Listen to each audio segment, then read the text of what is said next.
let's start with a very simple question. Why now? Why now retire?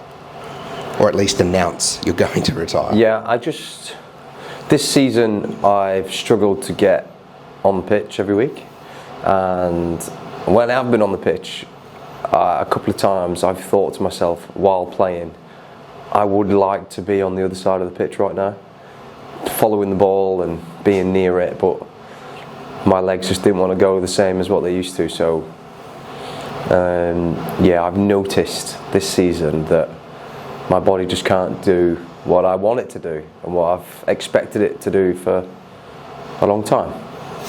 It's a pretty honest response. Most people when they retire will say, oh, it's time, and I've achieved all I can and all that. You are quite simply saying physically, that's it. Yeah, the demand of the sport and the demand I put on myself, the way I like to play the game, the way I've always enjoyed the game is following the ball and being near it and hopefully getting tries off the back of it.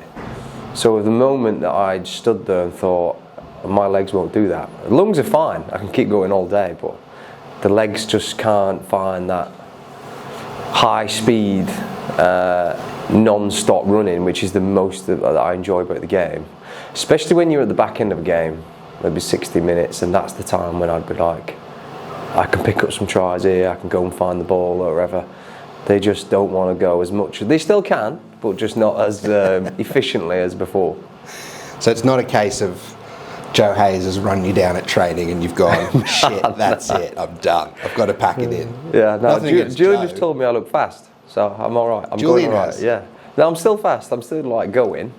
It's just I expect them to be able to do it for the full game, and for a long time I'd come off from games and not even feel tired. And now they feel tired, and that's not a great feeling for me. I don't want to feel like that, and once I realised that was the case, then I'm happy with it. I'm very wary of retiring you right now in this conversation, so I know we've still got time left in the season, but have you had a thought or had to think about what it is you'll miss most yet? Is there something you know? Scoring tries.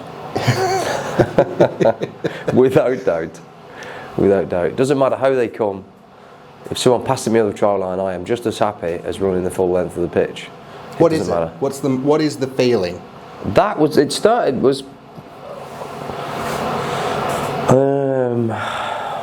born of really, I think that was my part to play for the team. Yeah. It was, someone would say to you, they would say to me, how did you play? How did you win? Did you score? That would be, and I'd like to say yes to both. So it was born out of, that is my role to be in this team, and I probably, through stages of my career, it was probably the most important thing. But as I got older and playing different teams, you understand that you have to find a balance between it all. But it's definitely the thing that I don't know, it's the feeling that it gives me as well. It's like just the rush of endorphins of me having that moment of putting the ball down over the line and it hopefully helping my team. Was that always the case, even in rugby league? So go back to 2005 or whatever it is. God, you're old. But you go back to 2005. Was that the same role? Was that the same feeling? Yeah, even more so in rugby league. Really? It took me some time to adapt coming to rugby union. Because even now, if you tell the league lads that you're near 100 tries, they'll be like, what? You've been playing forever. You've only got 100 tries nearly. So more so you'd expect more tries. So when I came to union, it was like, you don't score many tries, you don't get the ball much. This is rubbish. So it took me a bit of time to adapt. So it was even more so in rugby league. You expect to score more. Go back to that time for me. You said in the announcement, all I ever wanted to do was play for Wigan. Mm-hmm. That was it growing up. Yeah. You look back on 18 years now, 16 of which are top tier of rugby union. It's a little bit weird when you think you got the Wigan thing and then suddenly, bang, you've become this rugby legend. How does that happen? A combination of things all happened at the same time. Rugby union showing interest, a dramatic increase in salary. Yeah. I was a young age. I was still young, so if it didn't play out as I wanted it, I could have gone back. It was all I'd ever known. Obviously, I was only 18, so it was all I'd ever done from being the age of 5. Being in Wigan, wanting to play for Wigan, was all I'd ever done. So I just saw it as a good opportunity for me to get out and leave home. Like people go to university and get away from family. I use that as the same process. It's an odd decision because I had all my friends and I was playing for Wigan at the time. England. Like dream club. My dad's team that he'd supported when I was a boy was like, I don't want you to leave. He didn't want me to leave. But I just felt it was a good opportunity, and if it didn't pay off, I could have gone back. Do you get the shits when you look back and everyone talks about Sam Burgess and Sonny Bill Williams and Kyle Eastman even? Yeah. And you go, well, I was a dual coder. They all followed me. I'm the original. Nah. I was never. You were just saying off camera. This is why Sonny Bill followed me. I was never successful. I didn't. I'd like to think I would have been. I mean, you represented your country in 2 codes. Yeah. It's success. Yeah, it's nice, but the still main thing for me was playing for Wigan. Yeah. Over that, just being able to do that. But we were in a unfortunate transition period when I was there and I was playing, so. Maybe if we'd have been in a better situation, I might have stayed. But yeah, I forgot what the question was on that. Don't worry about it, because I was just being a smart ass more than anything. Everyone talks about highlights in their career, and again, I don't want to retire you just yet. Yeah. So I want to ask you the flip side. Is there anything you look back and say, I wish that had gone a bit different, wish I'd done more of that, wish I'd done less of that? Is there any, I don't want to say regrets, but down that avenue? I've had a few. I've done a few. Yeah. I've done a few. I nearly had a year's worth of bands. Yeah. What winger in the right mind has that many bands? And some of those bands were at real bad timings along the way. Some of them I didn't do. So to have to accept a ban of something you didn't feel like you do, and then it affects you being able to go to international or just not even play for your club. I don't like those parts. But they're all part of the journey, obviously, going good and bad parts. But rugby, you've got to time things. You've got to time things the right year to get the right outcome. So I've probably missed out on a little bit of that. But like I said, it is part of forming me as a person and the path that I've gone down. So I don't know, it's hard to say whether you change it or not. England, do you think you should have played more? I would have liked to have played more. Yeah. Definitely. Yeah. Bands contributed to that, especially as a change of coach and stuff. And you end up getting 2 long bands back to back, you can't give yourself no chance. So I would have liked to have played more. It's probably the simplest answer. I had good memories there and really good times, and I was really it wasn't closure, but it almost felt like it, because I left to France and came back, and I managed to get back in. And I just remember standing there against New Zealand. I was like, I've done it. I managed to get back and play again. So it was I proved to myself that I could get back in and still be good enough to play, and that was kind of enough for me with that. It was enough for me to be content with it. How pivotal was that Barbars game? When you think back, and actually a game that not meant nothing, but meant nothing on paper in the history books. Yeah. And that actually was the kind of swinging door. You're back, aren't you? And everyone in England goes, get the ash splash back. Like, look what he's just done. Because I went to Toulon and I found myself in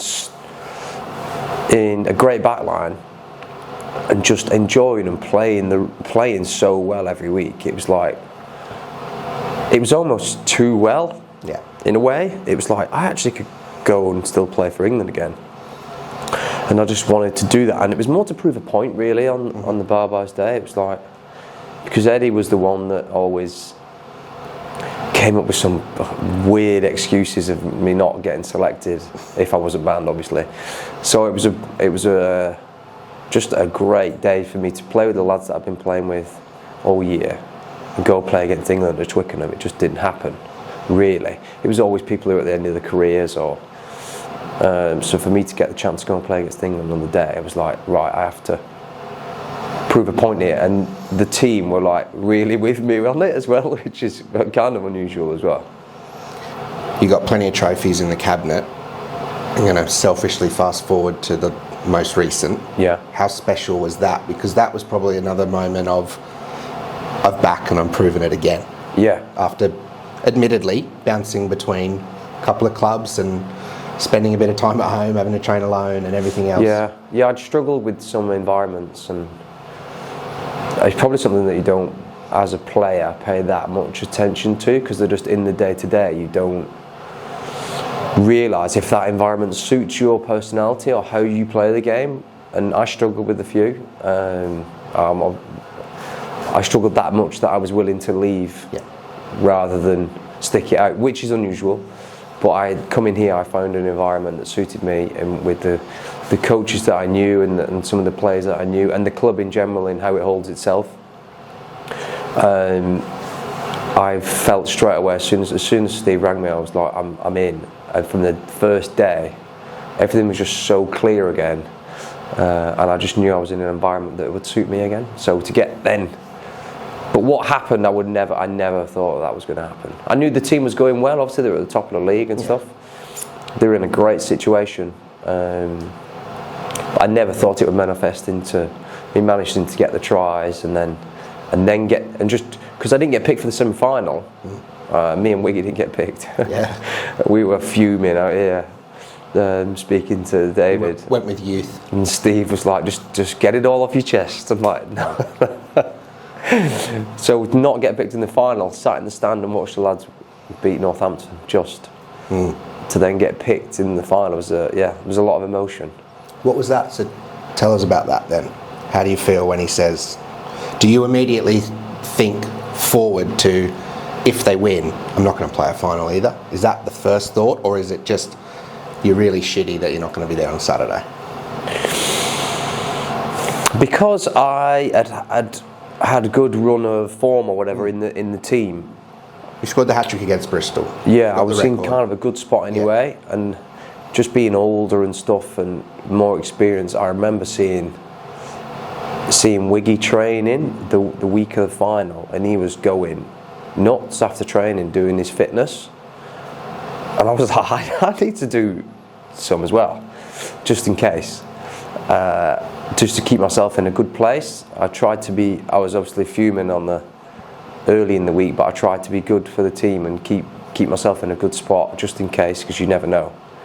So I'm so glad I did, because next week was a complete turnaround, and in a way I am also very grateful for the opportunity, but I'm grateful that I didn't play in the semi-final kind of thing, because you need all the energy you can get for a final game. So you've got to be young and exuberant to back up a semi-final final week after. So it's just about resting old blokes, really. Maybe. Giving you an extra week Maybe. off. Steve will never tell you the answer. That's fate. Of course he won't. We'll ring him later and see if he has an answer for you. Did you ever consider retiring after that final? Because it was the potential swan song moment? Yeah, I did. But I was enjoying the environment so much, and just being in it again. It would have been a shame to just cut it and leave it there and then. We never knew what would happen with the coaches and all that situation. We were in a really good spot, and we still are now. But it did cross my mind. But I'm glad I didn't. Has there been any moments while you've been at Tigers where you've had to stop and say, still kind of can't believe I'm here? I asked you a question yesterday when we spoke, if you don't mind me asking again, where I said to you, do you feel like a Tiger leaving, or someone who's played for Leicester Tigers? And you're pretty blunt and said, I don't. Well, if you want to answer it again, how did you word it? Do you feel like you're finishing your career as a Tiger, just a Tiger, or someone who played for Leicester Tigers? Yeah. And you came back with something quite interesting, which for a bloke who everyone says is selfish and no one doesn't care about anyone else, it was a completely selfless, modest answer. That's me, isn't it? Yeah, not really. If you know me. I do see myself as someone that has just played for Leicester. But why? Because your why was interesting. Because there's been so many great players here, and so many, just the history of the club and the people that they've got. I mean, we've got people in our squad now, Dan Cole and Ben Youngs. So it's contextual, looking at others. And I am just fortunate to have been here for the past 18 months. I would never put myself anywhere near. Yeah, I'm just grateful to have been playing for Leicester Tigers. I managed to finish here. As a final question then, I think a lot of people would disagree, because I think there's a lot of people who for 16 and a half years, I will take off rugby league, 15 odd years, hated your guts at this joint. Yeah. Because you were the absolute Marmite bloke at the back, and a lot of it was because you were scoring tries for fun against them. But you don't mind the rev up of the crowd and everything else. No, and look, Mike Brown and Wiggy were in the same boat when they arrived here. Yeah. There's a lot of questions. How nice has that been, if that's the word, to have felt that, even today, reading it after the announcement, how nice is it to know you've got this massive group of Tigers fans now who see you as one of their own? Yeah, amazing. Really, it's amazing, because I mean, Leicester is a great club, but in general, it is the rugby community. As long as you're at their team, they will take you in, and they will have you as one of yours, because you're playing for their team, and you have to do a good job. You have to do a job for them. I've just been. There's a lady, and we've got a family day today, and there's a lady who's come in with some of her friends, and she's been a Tiger supporter for 30 years, and she's just said to me after 30, she said, "You're the one I wanted to meet today," and I was like, why Wendy? Why? But so she's been in the stand for 30 years, and she's in there saying thanks for whatever you've done. So it's been a good place for me, and I want to make sure we finish it off well. So we as the team finish it well. You as an individual, you got 1 goal, don't you? No, 2. What's the 2? Get 100 tries and get to the final. Anything can happen in the final. And have the semi-final off again. They're not back to back this year. Thank you, mate. Thanks.